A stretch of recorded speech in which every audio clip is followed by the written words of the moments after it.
Baik, kita mulai teman-teman sekalian. Assalamualaikum warahmatullahi wabarakatuh. Hamidan wa musollian. Alhamdulillah, Muhammad sholli ala Muhammad wa ala ali Muhammad amma ba'du.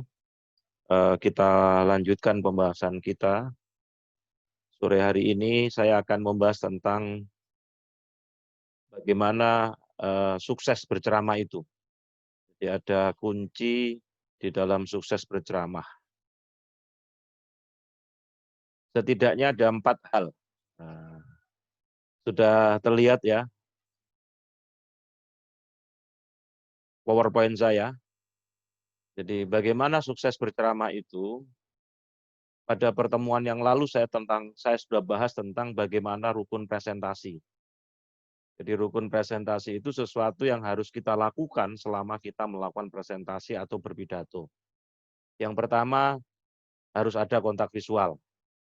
Yang kedua, vokal. Pastikan suara kita bisa didengar. Kapan harus naik, kapan harus turun, kapan harus jeda, kapan harus berbisik. Dan yang ketiga adalah bahasa tubuh, mimik, gestur kita.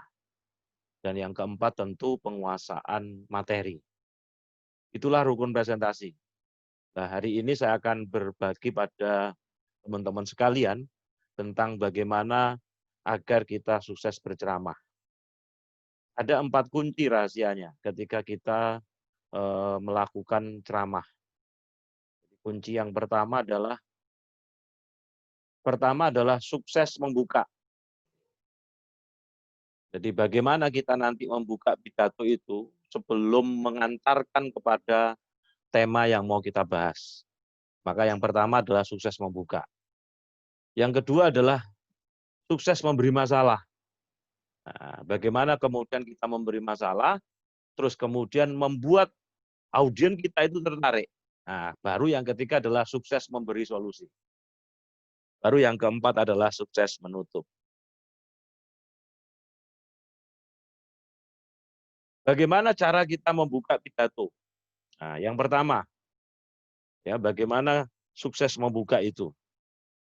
Kita bisa menyebutkan pokok persoalan. Jadi kita bisa langsung menyebutkan pokok dari persoalan pidato yang mau kita bahas. Jadi komunikator bisa menyebut hal yang akan dibicarakan dan kemudian memberikan kerangka pembicaraannya. Nah, caranya biasanya ini dengan cara menyampaikan topik yang menjadi pusat perhatian khalayak. Jadi kita bisa langsung menyebutkan pokok persoalannya. Yang kedua, bagaimana kita membuka pidato? Nah, metode yang kedua kita bisa melukiskan latar belakang masalah.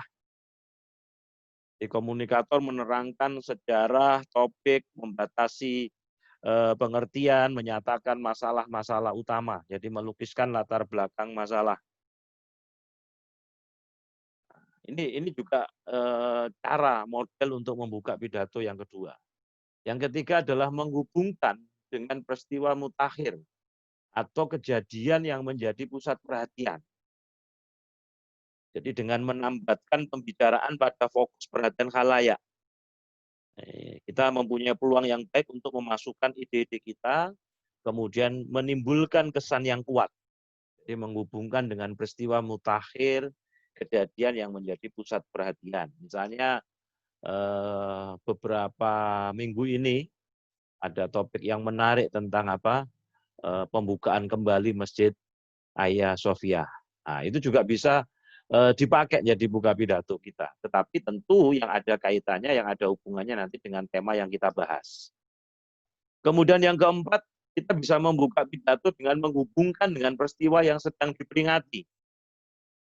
Ini biasanya dilakukan dalam pidato untuk memperingati hari bersejarah, memperingati bangunan baru atau orang-orang besar yang sudah tiada.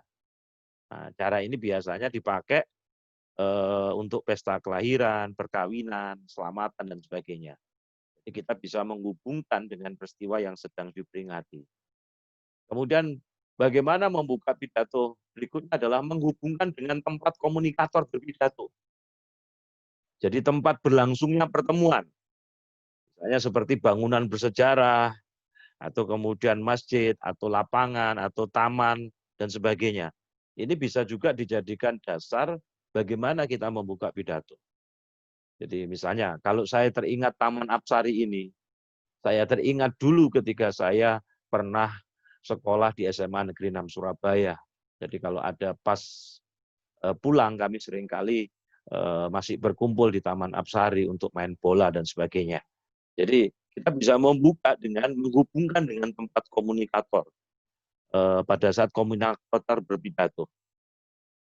Jadi yang dihubungkan itu bisa kejadian historis, kemudian bisa fungsi atau hal-hal lain yang relevan ya dengan pokok pembicaraan. Jadi misalnya kita berada di pertemuan alumni, nah, kemudian kita diundang di aula kampus. Nah, kita bisa buka. Saya ingat 20 tahun yang lalu, saudara-saudara, pada saat pertama kali saya diterima di Universitas Airlangga Surabaya, di gedung ini pula saya berkumpul dengan teman-teman. Hanya saja saya saat itu duduk di tengah, persis seperti Anda semua, para mahasiswa, para alumni. Jadi kita bisa membuka dengan historis, dengan sejarah yang ada kaitannya dengan tempat di mana komunikator itu berpidato. Kemudian kita bisa membuka juga menghubungkan dengan suasana emosi. Jadi suasana emosi yang tengah meliputi khalayak pada saat itu. Jadi suasana riang, suasana sedih itu memerlukan cara pembukaan yang berbeda. Jadi kalau misalnya suasana emosi saat itu adalah suasananya semangat dan riang, maka kemudian kita menghubungkan pembuka dengan suasana yang sama. Ya. Kalau kemudian suasananya adalah misalnya tentang kematian, sambutan kematian, suasananya harus menyesuaikan gitu. Jadi kita bisa mendasari membuka pidato itu dengan suasana emosi khalayak. Sehingga mereka nanti dapat dibawa dengan mudah kepada gagasan-gagasan kita yang mau kita sampaikan. Kemudian kita juga bisa membuka dengan menghubungkan dengan sejarah, dengan kejadian sejarah yang terjadi di masa lalu. Bila kita ingin menunjukkan pentingnya persoalan yang dikemukakan atau perkembangan yang telah dicapai, kemudian kita mengaitkan dengan histori, sejarah dalam rangka untuk menanamkan kesan yang kuat. Jadi kita bisa membuka pidato dengan menghubungkan kejadian-kejadian sejarah yang terjadi di masa lalu. Kemudian kita bisa membuka pidato dengan menghubungkan dengan kepentingan vital pendengar. Jadi dengan menghubungkan pokok pembicaraan pada hal-hal yang penting bagi kehidupan pendengar atau pada kepentingan tertentu yang itu memang khas bagi pendengar Anda. Maka khalayak akan terlibat langsung nanti dalam pembicaraan dan dia akan memperhatikan apa yang kita sampaikan. Jadi mereka merasa bahwa topik itu berkenaan dengan kepentingan dia, bukan hanya kepentingan kelompok lain.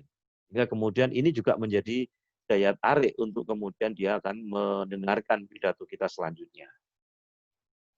Nah, bagaimana membuka pidato berikutnya? Ini beberapa tips. Jadi nanti kita bisa ambil salah satu atau salah dua sesuai dengan kondisi dan keadaan. Jadi ada banyak metode bagaimana kita membuka pidato kita ketika sebelum masuk di dalam inti pembicaraan. Yang kesembilan, kita bisa memberikan pujian kepada khalayak atas prestasi mereka. Jadi misalnya ketika saya diundang di salah satu sekolah, kemudian saya harus cari prestasi sekolah itu apa. Nah, saya bisa awali dengan membuka, saya bangga, saya bisa hadir di salah satu sekolah favorit di Jawa Timur ini. Dan sekolah itu adalah disebutkan dengan memuji khalayak atas prestasi mereka. Atau kemudian kita membuka pidato itu, kita bisa memulai dengan pernyataan yang mengejutkan. Ya. Jadi khalayak itu dikejutkan dengan pernyataan fakta atau opini yang luar biasa. Oleh karena itu kita harus menyebutkan datanya. Keluar biasaan itulah kemudian yang kemudian kita akan bahas. Misalnya sekarang ada kasus 200 lebih siswa pelajar di Jepara itu kemudian minta menunda ujian karena dia nikah. Ternyata mereka telah hamil di luar nikah. Jadi kita membuka dengan data yang mengejutkan. Mulai dengan pernyataan atau data yang mengejutkan. Kemudian ada apa kok semua, kenapa ini bisa terjadi? Atau kita bisa membuka pidato dengan mengajukan pertanyaan-pertanyaan provokatif atau serentetan pertanyaan-pertanyaan yang mendorong khalayak untuk memikirkan jawabannya. Maka pertanyaan itu haruslah yang erat kaitannya dengan kepentingan khalayak maupun dengan isi pidato kita. Saya pernah membuka dalam peringatan 17 Agustus itu saya buka dengan kalimat merdeka, merdeka sampai 3 kali. Kemudian saya bertanya, apa benar kita ini sudah merdeka? Jangan-jangan selama ini kita merayakan keterjajahan kita. Jadi dibuka dengan merdeka, tapi kemudian ada pertanyaan provokatif, kemudian apa benar kita ini sudah merdeka? Atau kita juga bisa membuka dengan metode yang ke-12, menyatakan kutipan.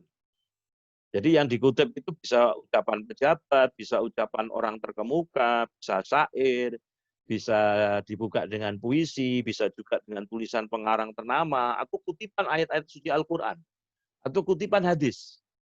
Nah, kita juga bisa mengawali membuka pidato kita dengan menyatakan kutipan itu. Kemudian berikutnya kita bisa membuka pidato dengan menceritakan pengalaman pribadi. Ya, pengalaman pembicara yang menarik itu juga bisa membuka minat pendengar. Ya, jadi pengalaman tersebut itu akan dapat membuka minat pendengar. Sehingga pendengar itu merasa dekat, nyata. Sebab orang yang mengalaminya itu hadir di tengah-tengah mereka. Jadi kita bisa membuka pidato dengan menceritakan pengalaman-pengalaman pribadi kita. Ya. Kemudian kita juga bisa membuka pidato itu, ceramah itu dengan mengisahkan cerita faktual. Ya, bisa dengan cerita faktual atau fiktif atau situasi hipotetis. Orang kita ini kan suka dongeng gitu ya, suka cerita. Jadi maka kita bisa buka dengan sebuah kisah, sebuah cerita yang itu mengantarkan kita pada tema yang mau kita bahas. Jadi kita bisa mengawali pidato itu dengan mengisahkan cerita faktual, bisa juga kisah fiktif tetapi penuh inspirasi. Atau kita juga bisa membuka pidato itu dengan menyatakan teori, ya, menyatakan teori atau prinsip. Ya, kita bisa mengawali membuka pidato itu dengan supaya menarik, ya, jadi harus relevan dengan pokok pembicaraan. Jadi teori itu harus pula luar biasa dan itu disajikan secara dramatisir. Nah, ini beberapa poin ketika kita ingin membuka pidato dengan baik. Nah, ada kurang lebih 16. Sengaja saya letakkan di akhir adalah membuat humor. Jadi bisa jadi kita membuka pidato dengan mengawali humor dulu. Tetapi jangan coba-coba kita membuka humor kalau kita sense of humor kita itu rendah. Jadi nanti kita maunya humor, maunya bercerita sesuatu yang lucu, tetapi karena sense of humor kita ini kita tidak biasa melakukan humor, sekalipun cerita-cerita itu sebenarnya kalau disampaikan itu lucu, tapi kadang-kadang ketika kita nyampaikan orang bingung lucunya di mana. Nah, kadang-kadang orang menertawakan ketidaklucuan kita. Oleh karena itu di dalam membuka pidato, humor itu saya letakkan paling akhir. Jadi humor itu salah satu metode yang paling akhir. Kecuali kalau kita memiliki sense of humor. Jadi ada beberapa model, ada kurang lebih 16 tadi, bagaimana kita membuka pidato. Kenapa membuka pidato sukses berceramah itu diawali dengan sukses membuka pidato? Karena membuka itu adalah pembukaan pidato itu bagian penting. Jadi bagian yang akan menentukan kegagalan atau keberhasilan itu tergantung bagaimana kita membuka pidato tadi itu. Jadi tujuan pembukaan pidato itu kan adalah untuk membangkitkan perhatian, kemudian untuk memperjelas latar belakang pembicaraan, kemudian menciptakan kesan yang baik mengenai komunikator. Jadi kesan pertama itu begitu menggoda ya. Nah, itu akan menentukan sikap karena itu seorang pembicara harus memulai pembicaraannya dengan penuh kesungguhan, mantap, berwibawa dan mampu. Oleh karena itu sukses bersama itu tadi yang pertama adalah kita harus sukses membuka. Bagaimana cara membuka pidato itu saya sampaikan ada beberapa teori tadi, ada beberapa model bagaimana kita membuka pidato itu. Nah, ini sukses yang pertama.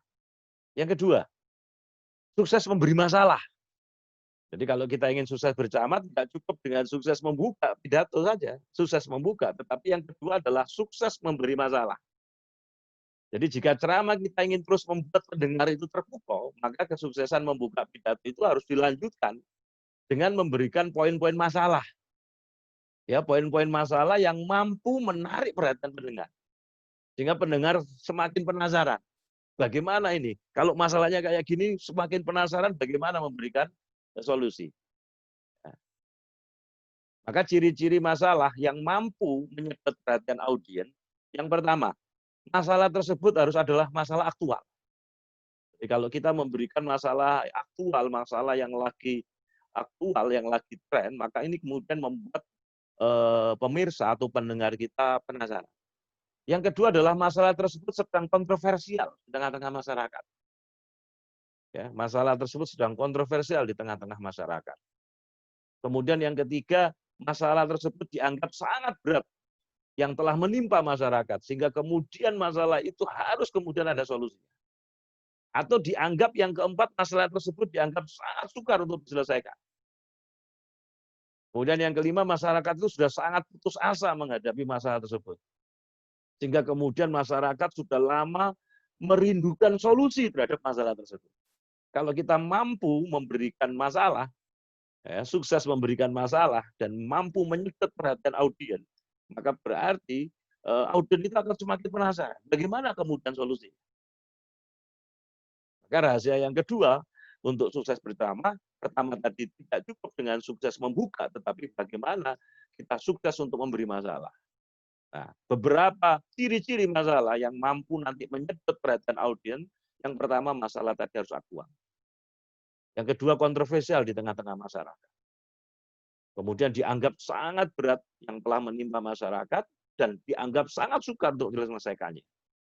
Kemudian masyarakat sudah sangat putus asa untuk menghadapi masalah itu, sehingga kemudian masyarakat sudah lama merindukan solusi terhadap masalah tersebut.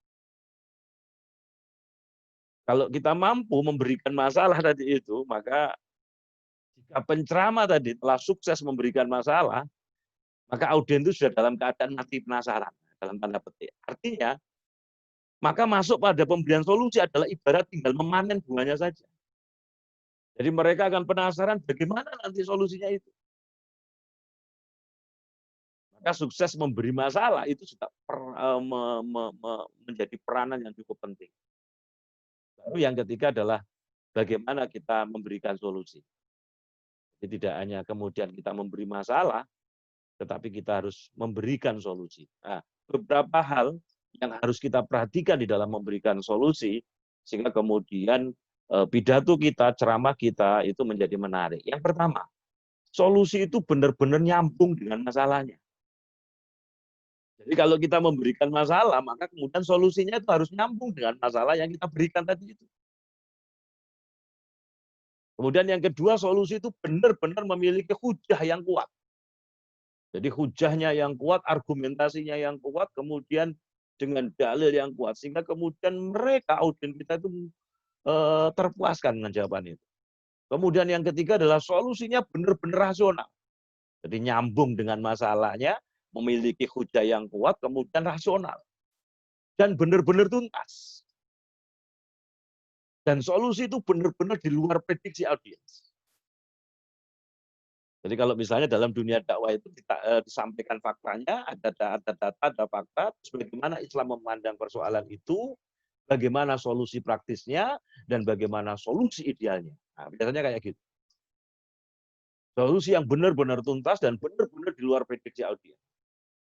Ini beberapa hal kalau kita mampu memberikan yang harus kita perhatikan dalam memberikan solusi. Jadi pertama tadi, solusinya itu benar-benar nyambung dengan masalahnya.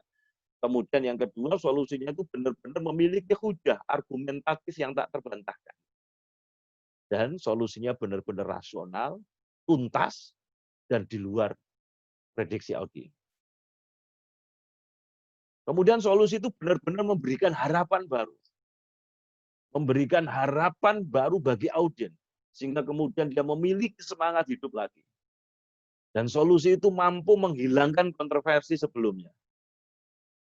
Dan ingat, solusi itu tidak boleh menambah masalah baru yang lebih berat. Kalau memberi solusi tapi menambah masalah yang lebih berat, itu membuat audien kita stres. Ini beberapa hal yang harus kita perhatikan. Poin yang ketiga tadi, sukses memberi solusi. Jadi sukses ceramah itu ada 4. Satu tadi, sukses bagaimana kita membuka pidato tadi. Saya sampaikan ada 16 model cara bagaimana membuka pidato. Kita bisa memilih salah satu, tidak harus semuanya. Kemudian yang kedua adalah sukses memberikan masalah. Nah, hal apa saja yang bisa menyedot audien itu ketika kita memberikan masalah. Kemudian yang ketiga adalah bagaimana kita sukses di dalam memberikan solusi. Nah, sekarang yang terakhir adalah sukses menutup pidato. Jadi sukses membuka, sukses memberi masalah, sukses memberikan solusi, dan yang keempat adalah sukses menutup pidato. Kita bisa menutup pidato dengan menyimpulkan atau mengemukakan ikhtisar pembicaraan. Ini biasanya secara umum kayak gitu. Jadi kita bisa menyimpulkan pidato atau mengikhtisarkan pembicaraan kita. Tapi tentu dengan bahasa yang berbeda, dengan bahasa atau kalimat yang lain. Jadi manusia itu memang sanggup mengingat banyak hal. Ya, tetapi manusia itu hanya sanggup mengingat jelas beberapa hal saja. Karena itu pokok-pokok utama itu bisa disebutkan kembali. Jadi poin-poin penting, poin-poin utama itu bisa disebutkan kembali ketika kita mau menutup pidato. Maka cara yang paling mudah adalah membilang. Ya, jadi membilang dalam urutan 1, 2, dan seterusnya. Misalnya kalau dalam materi yang saya sampaikan ini, berarti ada 4 sukses berceramah. Jadi 4 sukses berceramah. 1 apa tadi? Sukses membuka pidato. Yang kedua, sukses memberikan masalah. Dan yang ketiga adalah sukses memberikan solusi. Dan yang keempat adalah sukses menutup pidato. Jadi kita bisa menyimpulkan ikhtisar pembicaraan. Jadi biasanya digunakan membilang dengan urutan. Misalnya kita bisa menutup misalnya. Simpulan dari apa yang saya sampaikan, ada 3 pilar penerapan hukum itu. Yang pertama, yaitu kesadaran individunya dibangun atas ketakwaan kepada Allah. Yang kedua adalah kontrol sosial masyarakat akan pentingnya amar ma'ruf nahi mungkar. Dan yang ketiga, negara sebagai institusi penerap hukum dan pelindung bagi masyarakat. Maka 3 pilar inilah penerapan syariah tentang hukum. Nah, kita tidak bisa menyimpulkan kayak gitu dengan urutan angka 1, 2, 3. Yang kedua, kita bisa sukses menutup pidato dengan menyatakan kembali gagasan utama. Ya, gagasan utama apa yang kita sampaikan, tapi dengan kalimat, dengan kata yang berbeda. Jadi ini dapat dilakukan setelah menyebut ikhtiar pidato atau tanpa ikhtisar, ya, ikhtisar pidato atau tanpa ikhtisar. Jadi kita bisa nyatakan kembali gagasan utama dengan kalimat atau kata yang berbeda. Atau closing statement, ya, closing statement kita. Kita juga bisa menutup pidato dengan mendorong khalayak untuk bertindak. Jadi pidato persuasif itu selalu ditunjukkan untuk memperoleh tindakan tertentu dari khalayak. Jadi tindakan itu bisa berupa respon fisik, tindakan itu bisa juga berupa hal abstrak seperti penerimaan usul atau gagasan. Jadi kita bisa menggunakan kata-kata yang mendorong khalayak untuk bertindak. Kalau gitu apa yang harus kita lakukan? Sekarang mari kita song-song kebangkitan Islam itu dengan menyiapkan dan memantaskan diri kita. Misalnya kita bicara tentang penaklukan Konstantinopel. Bagaimana kita menghadapi bisyarah, kabar gembira. Ya, kabar gembira dari Rasul itu. Maka kita bisa mendorong khalayak untuk bertindak. Atau kita bisa mengakhiri pidato itu dengan klimaks. Jadi sukses berceramah tadi itu adalah yang pertama adalah bagaimana kita sukses membuka pidato, saya sudah jelaskan modelnya tadi. Kemudian bagaimana kita sukses memberikan masalah.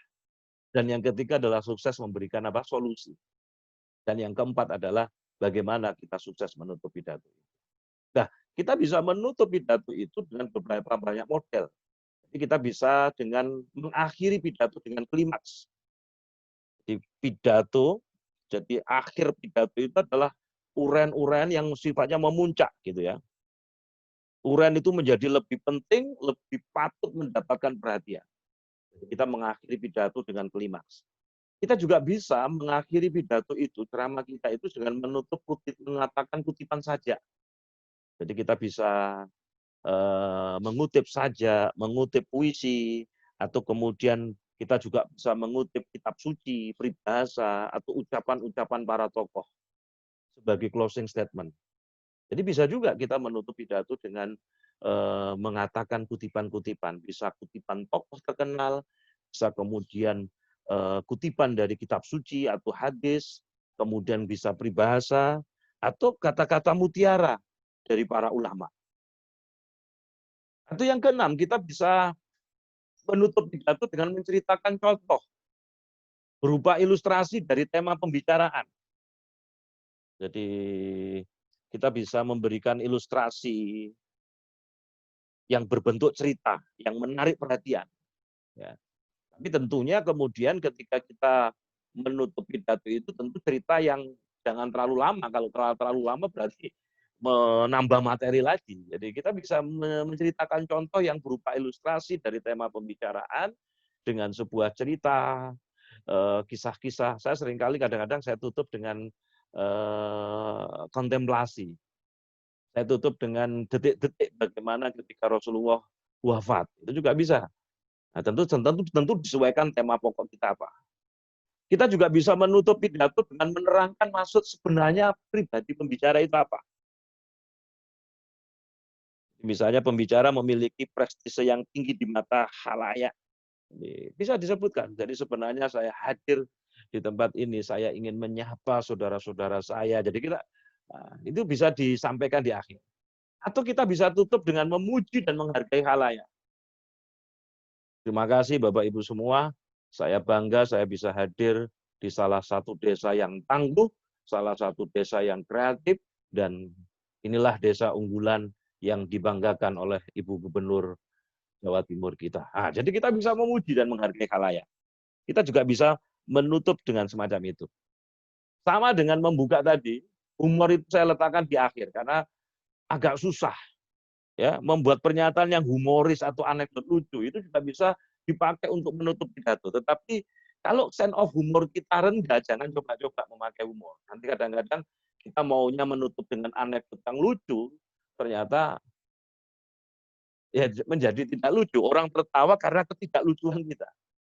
Oleh karena itu, di dalam membuka ataupun menutup pidato, humor itu saya letakkan di akhir. Karena tidak semua orang memiliki sense of humor yang tinggi. Ya, Gus Dur itu kalau nggak ngomong saja sudah sense of humornya tinggi. Dia dengan bahasa tubuhnya saja, oh gitu aja kok repot gitu kan. Nah, tapi kalau kemudian kita memiliki sense of humor yang tinggi, silakan monggo. Anda bisa membuka pidato atau menutup pidato dengan gaya humor. Tapi ini saya letakkan di akhir. Kenapa saya letakkan di akhir model membuka pidato dengan humor? Karena memang sulit, kesulitannya agak tinggi. Tidak semua orang bisa lakukan itu. Sehingga kemudian kita bisa memilih nanti sesuai dengan kekhasan kita. Jadi model-model yang saya sampaikan tadi itu. Demikian teman-teman sekalian sebagai pengantar diskusi kita. Jadi sukses berceramah tadi itu ada 4. Yang pertama, ada 4 kunci rahasianya. Yang pertama adalah bagaimana sukses membuka pidato itu. Kemudian yang kedua adalah sukses memberikan masalah. Dan yang ketiga adalah sukses memberikan solusi. Masalah ini hal yang penting tadi itu. Tadi beberapa kriteria tadi sehingga membuat audiens kita penasaran, sehingga kemudian ingin segera apa sih solusinya? Maka yang ketiga adalah sukses memberikan solusi, dan yang keempat adalah sukses menutup pidato. Jadi rahasia kunci sukses di dalam berceramah itu ada 4. 1 tadi sukses membuka pidato, yang kedua sukses memberi masalah, dan yang ketiga adalah sukses memberikan solusi, dan yang keempat adalah sukses menutup pidato. Nah, beberapa model-model tadi sudah saya sampaikan. Nah, malam hari ini saya rekam sehingga nanti bisa ditayangkan, di YouTube atau kalau jenengan ingin mengulang lagi.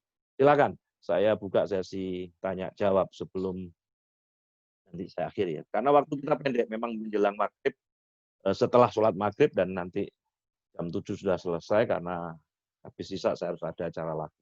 Monggo. Kalau ada yang ditanyakan, silakan di unmute itu. Monggo, masih ada waktu. Assalamualaikum Ustaz. Ya, Waalaikumsalam. Oke, silakan. Oh, Mas Nafis, silakan. Jadi Ustaz, dari Nafis mau bertanya. Ya, silakan. Pada saat kita menyampaikan ceramah atau pidato, kadang itu waktunya panjang, Ustaz. Nah, bagaimana kita bisa memaintain agar audiens itu tetap fokus pada apa yang kita bicarakan? Demikian, Ustaz. Ya, jadi kita harus memplanning gitu. Jadi 10 menit di awal itu mungkin 5 menit, 10 menit itu adalah bagaimana kemudian kita sukses membuka tadi itu. Bagaimana kita memilih model-model membuka tadi, membuka pidato. Mungkin 5-10 menit atau kita pakai persentase lah.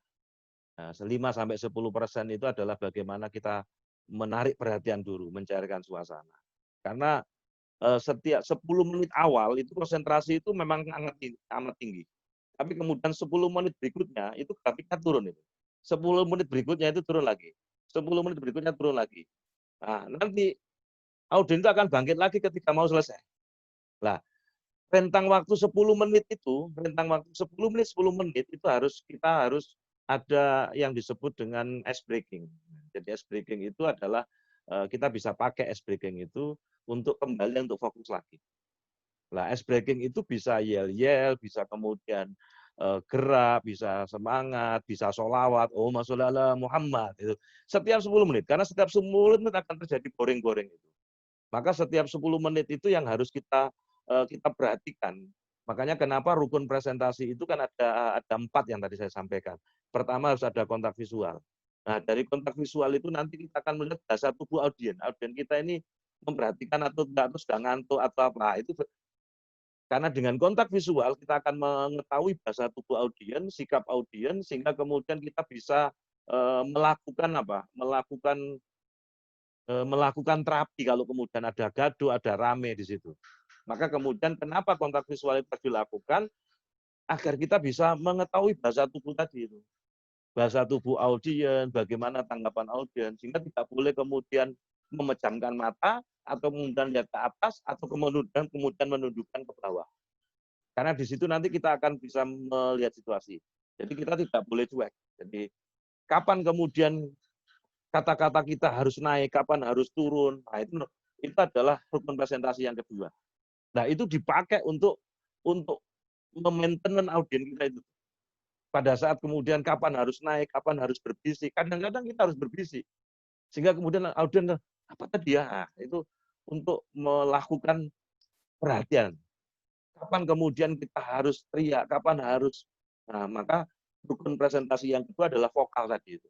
Jadi kapan harus naik, kapan harus turun, kapan harus jeda, kapan harus berbisik.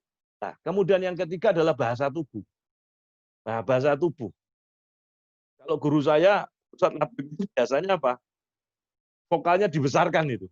Jadi saudara-saudara itu biasanya ada audiens yang sudah mulai apa? Audiens yang sudah mulai tidak konsentrasi. Nah, kita bisa menggunakan rukun presentasi tadi itu untuk maintenance itu. Jadi ada satu tadi kontak visual, yang kedua vokal, yang ketiga adalah apa? Bahasa tubuh atau gestur, yang keempat tentu penguasaan materi.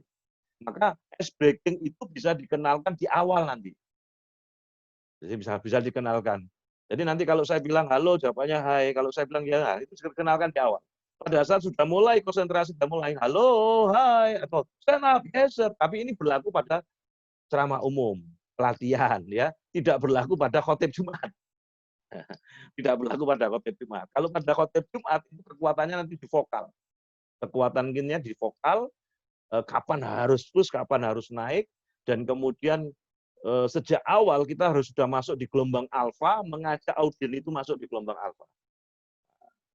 Jadi memang harus diatur prosentasinya. Jadi 10%, 5-10% adalah kemudian pembukaan, kemudian 15% atau 10%-nya lagi adalah sukses memberikan masalah. Jadi memberikan masalah itu juga bisa juga memancing audiens untuk tertarik, kemudian 30-40% adalah sukses memberikan solusi. Nah, kemudian selebihnya adalah presentasi untuk menutup. Tetapi waktu-waktu yang kritis itu yang 10 menitan tadi itu. Kalau dalam ilmu public speaking komunikasi yang saya pelajari, itu setiap 10 menit orang itu akan terjadi boring. Maka setiap 10 menit itu adalah titik-titik kritis yang kemudian itu harus dimainkan dengan speaking. Atau dimainkan dengan vokal tadi, atau dimainkan dengan bahasa tubuh tadi. Ya, saya pikir itu. Jadi empat ini harus kita perhatikan, tetapi juga rukun presentasinya juga harus diperhatikan, dan ada titik kritisnya. Jadi orang itu konsentrasi itu di awal itu konsentrasi, tapi begitu tengah itu melengkung gini. Begitu mau buyar, makanya ketika begitu selesai doa kafaratul majelis itu bangun. Saya punya anggota ngaji itu kalau sudah itu baru bangun setelah mari kita akhiri dengan doa kafaratul majelis, langsung iya melek. Nah, kalau kita tidak rukun presentasinya tadi tidak kontak visualnya tidak terjadi, kita tidak tahu kalau dia tidur kan gitu. Makanya kemudian kontak visual itu penting, itu dilihat seluruh audiens sehingga kemudian kita tahu suasananya, kemudian feedbacknya. Baik, itu Mas Nafis ya. Silakan, monggo yang lainnya. Ini saya rekam kok, nanti teman-teman nanti bisa dicek lagi di YouTube, diupload. Silakan teman-teman, monggo dibuka. Jadi karena ini forumnya bebas, dengan bisa tanya jawab, bisa tanya bebas ya. Kalau malu bisa pakai live chat. Ustadz. Ya. Assalamualaikum, saya mau tanya Ustadz ya, tentang cara pidato baik itu gimana Ustadz itu? Pembukaan pidato biar audiens itu mengarah ke kita gitu loh Ustadz. Itu ya, tadi sudah saya bahas, saya terlambat ya. Saya datang dari pas pertengahan Ustadz. Iya, tadi jadi membuka. Jadi ada sukses, yang pertama adalah sukses membuka pidato, kemudian sukses memberikan masalah, kemudian yang ketiga tadi sukses memberikan solusi dan sukses menutup pidato. Jadi kita bisa membuka pidato pertama satu dengan mengawali pokok pembicaraan kita apa. Jadi langsung menyebutkan pokok persoalan. Jadi malam hari ini Bapak Ibu sekalian, saya akan membahas satu tema. Nah, kita bisa membuka pidato kayak gitu sebelum materi inti. Kemudian yang kedua, kita bisa melukiskan latar belakang masalah. Nah, itu cara metode yang kedua. Atau kita bisa membuka pidato dengan menghubungkan peristiwa mutakhir atau kejadian yang lagi yang menjadi pusat perhatian khalayak. Nah, sehingga kemudian mereka itu konsentrasi, menarik perhatian. Jadi menghubungkan dengan peristiwa mutakhir atau kejadian yang menjadi pusat perhatian, atau menghubungkan dengan peristiwa yang sedang diperingati. Misalnya kita memperingati apa gitu, kita sampaikan. Jadi dihubungkan dengan peristiwa yang sedang diperingati, atau menghubungkan dengan tempat komunikator, tempat di mana komunikator berpidato. Jadi misalnya contoh, kita pidato di salah satu gedung juang gitu. Ya. Kita bisa pakai itu, tempat itu.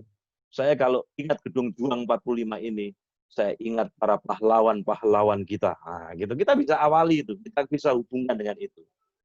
Jadi tempat berlangsungnya pertemuan, jadi bisa bangunan bersejarah, itu bisa kita kaitkan. Atau masjid, ya, kemudian lapangan, taman, dan sebagainya. Jadi kita bisa pakai itu tempat komunikator. Kita bisa menghubungkan tempat komunikator berbicara itu sebagai alat untuk membuka pidato. Atau kita bisa menghubungkan dengan suasana emosi yang tengah meliputi khalayak saat itu. Misalnya kalau suasana pernikahan kan suasananya senang, bahagia. Maka kita bisa membuka sesuai dengan suasana itu.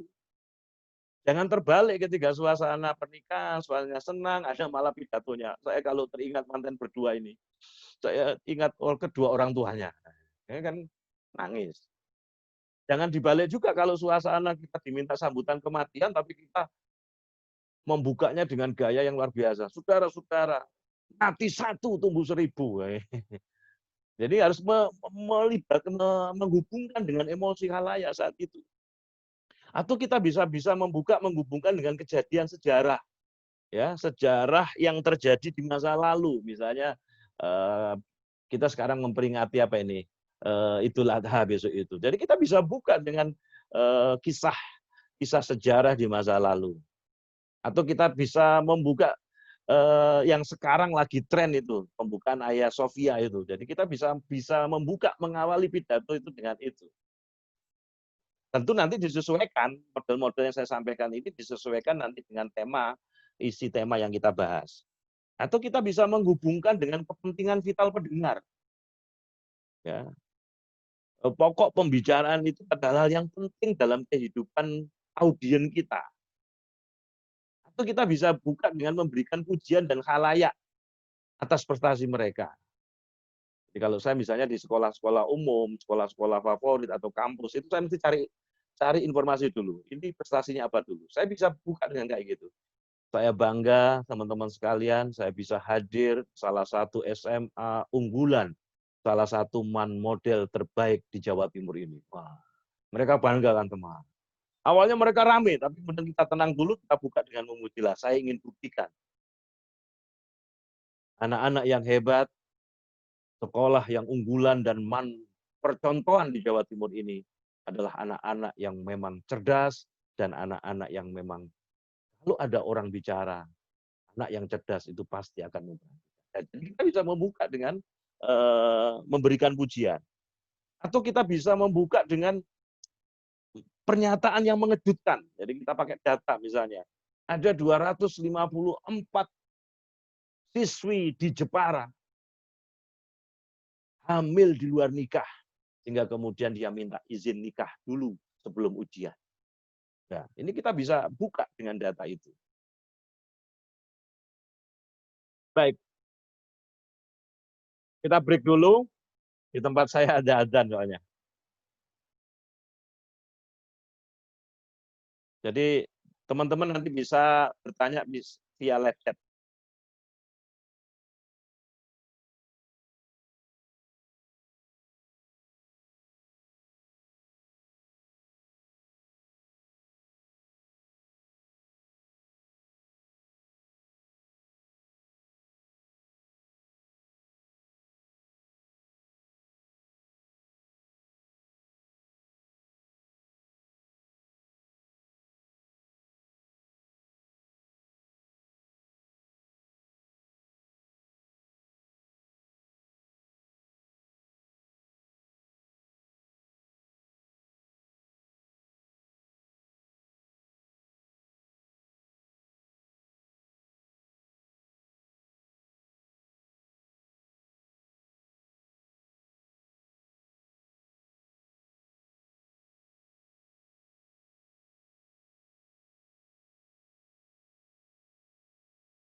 Ya, silakan teman-teman kalau ada yang ditanyakan lagi.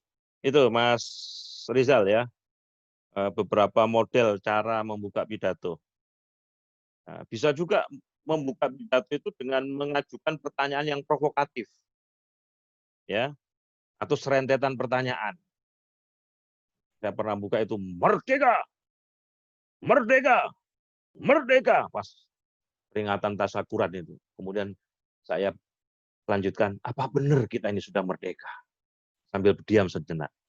Itu bisa kita buka untuk mengawali dengan mengajukan pertanyaan provokatif.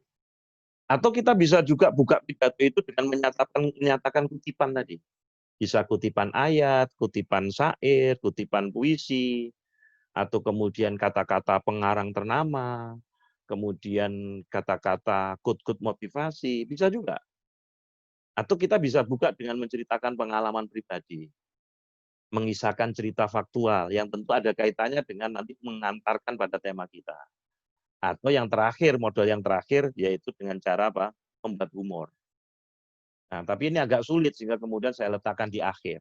Kecuali kalau sense of humor kita sudah tinggi, kita bisa juga membuka dengan pidato dengan humor.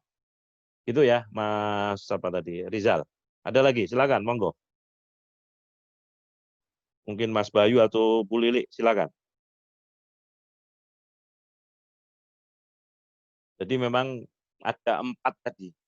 Sukses berceramah itu ada 4 poin tadi itu. Yang pertama adalah sukses membuka pidato, yang kedua adalah sukses memberikan masalah, dan yang ketiga adalah sukses memberi solusi.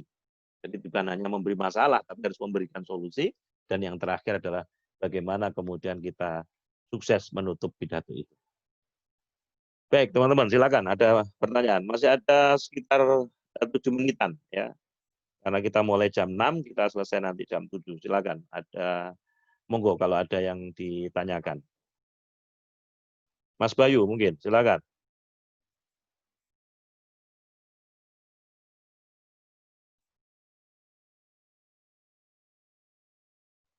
Silakan Mas Bayu. Enggak dengar suaranya.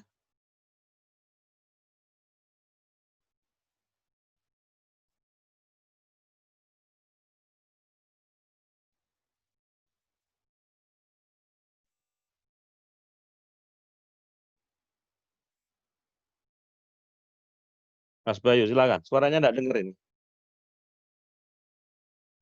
Masih ada gangguan. Ya, halo. Sudah terbuka itu mute-nya, unmute-nya, tapi suaranya belum masuk.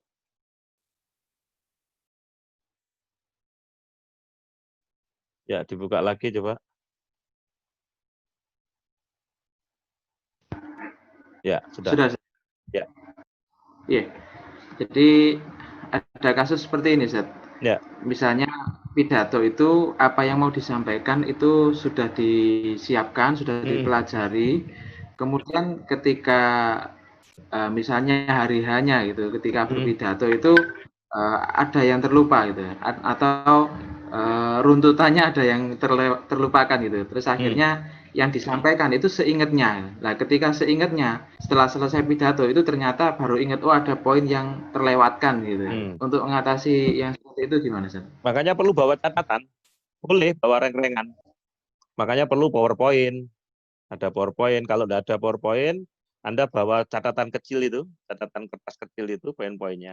Itu kalau kita nyiapkan pidatonya para pejabat, apa gubernur, macam-macam itu, mereka kita sudah mereka siapkan di podiumnya itu. Jadi ada poin-poin kecilnya itu. Ini bisa dilihat itu. Nah, Anda boleh menyiapkan poin-poin kecil, poin-poin dalam kertas itu. Kalau misalnya dalam acara-acara yang kita bikin itu biasanya di depan itu kita pasang slide yang audien itu enggak tahu. Jadi di belakangnya audien kita pasang slide besar, sehingga kemudian kita nyampaikan itu sudah bisa terlihat di situ. Di depan kita. Kalau di dalam dunia broadcasting itu, kalau TV itu kan penyiar ya, itu tidak hanya dia baca, tapi di depan itu ada kalau misalnya acara-acara yang kemudian kita bikin itu, misalnya di panggungnya itu di bawahnya kita ketika kita mau nyampaikan itu ada laptop, selain laptop untuk timekeeper ya, jaga waktu sama materi. Nah, jadi oleh karena itu gladi resi itu penting, Mas. menyiapkan itu penting. Jadi tidak, kalau ada poin-poin poin-poin penting tadi itu agar tidak lepas, kemudian kita kembali. Bisa kita kembali ke pokok bahasan nanti itu. Ya gitu. Nah, kadang-kadang ketika kita nyampaikan materi, kadang-kadang blank kan di tengah jalan apa. Nah, Anda kalau blank itu jangan berhenti, Anda bergerak. Anda bergerak, ada tuh ada 3 hal tadi apa? Tadi 1, 2, sambil bergerak itu ingat, aku mau neranopo ya gitu. Itu caranya, itu trik. Jadi ketika kita blank itu ada asupan oksigen kita yang ke otak itu enggak nyampe. Maka jangan berhenti, kita bergerak atau ambil air minum dulu sambil kemudian bertanya. Kalau itu di podium, kemudian dengan bergerak ambil napas lagi, Bapak Ibu tadi apa yang saya sampaikan tadi ada berapa hal tadi? 1 apa? Dengan pengulangan 2, sambil menghitung itu Anda ingat-ingat, oh ya aku belum saya sampaikan tadi. Nah, itu. Nah, kira-kira gitu. Jadi kalau saya kayak blank itu kayak gitu, itu triknya. Nah, saya minta kasih bocorannya. Jadi kalau saya blank itu saya mengulang tadi apa tadi? 1, 2, sambil nunggu itu saya ingat apa. Nah, makanya kemudian kenapa persiapan itu jadi penting. Jadi kita harus menyiapkan plan A, plan B, plan C, Mas. Karena kadang-kadang di lapangan itu kita sudah siapkan materi, ada PowerPoint, ternyata lampu padam, ya. Ternyata macam-macam. Saya pernah di Songa itu sudah disiapkan semuanya, ISQ-nya harus datang, ternyata lampunya padam, gensetnya terbakar. Kan tidak mungkin 300 orang dari Bank Mandiri, 300 orang BUMN itu kemudian kita ngomong, ini trainer ISQ-nya nggak bisa matenya. Akhirnya kemudian trainer ESQ-nya ngomong sama saya, Pak Fakih saya gimana ini? Udah, tenang aja. Akhirnya apa? Saya bawa turun itu. Saya bawa turun ke jalan, turun ke dekat sungai Songa tadi itu, sambil bawa lilin. Nah, itu saya mikir sambil mikir tentu saya, dari apa nanti untuk nutupi. Tapi kan mereka nggak tahu kalau sebenarnya trainer ESQ-nya nggak siap gara-gara gensetnya terbakar karena semuanya ada di laptop musiknya. Mereka kita ajak jalan turun ke bawah, menikmati udara segar. Anak-anak tak suruh beli lilin, habis itu kemudian saya ngisi kontemplasi di situ. Jadi kita harus memang menyiapkan, harus plan A, plan B, plan C gitu dalam setiap kejadian. Nah, kira-kira gitu, Mas Bayu. Baik, monggo, silakan. Tinggal 1 menit, teman-teman sekalian. Nanti ini akan saya rekam, ini sudah saya rekam, nanti biasanya akan saya upload nanti ya. Kalau kemudian saya upload di channel di channel YouTube saya. Jadi kalau ada channel yang lainnya, saya berikan ke channel yang lainnya. Tapi kalau tidak ada, nanti biasanya saya upload di channel YouTube, nanti linknya saya akan kasihkan ke kelompok. Jadi saya akan kasih ke grup WA. Ya, ada lagi? Mungkin Bu Lili. Nah, jadi teman-teman yang tidak bisa, karena memang waktunya kita pendek, sehingga saya harus rekam, saya harus ngisikan waktu setiap Rabu. Kalau saya sehat, pasti saya akan berikan sesuatu yang berharga, yang luar biasa pada teman-teman. Bu Lili, mungkin ada yang ditanyakan?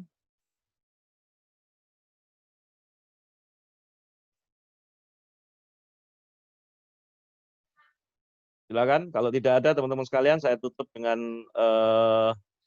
kalimat puisi ini. Nah, jadi kita bisa menutup dengan puisi. Jalan cinta para pejuang. Teruslah melanglang di jalan cinta para pejuang. Teruslah menebarkan kebajikan, menghentikan kebiadaban. Teruslah kita menyeru pada iman, walau duri merantaskan kaki, walau kerikil mencacah telapak, sampai engkau lelah, sampai engkau payah, sampai keringat dan darah tumpah. Tetap yakinlah, bidadarimu akan tetap tersenyum di jalan cinta para pejuang. Dan Rasulullah menunggumu di telaga Al-Kautsar. Wassalamualaikum warahmatullahi wabarakatuh. Mungkin ini yang bisa saya sampaikan, teman-teman sekalian. Mudah-mudahan kita bisa ketemu minggu depan, dan selamat Idul Adha, karena besok hari Jumat kita melaksanakan Idul Adha. Mudah-mudahan semakin semangat, semakin meningkat keimanan dan takwa kita kepada Allah Subhanahu wa taala. Baik, kurang dan lebihnya saya mohon maaf. Kita ketemu minggu depan. Wassalamualaikum warahmatullahi wabarakatuh. Saya mohon pamit, mohon diri.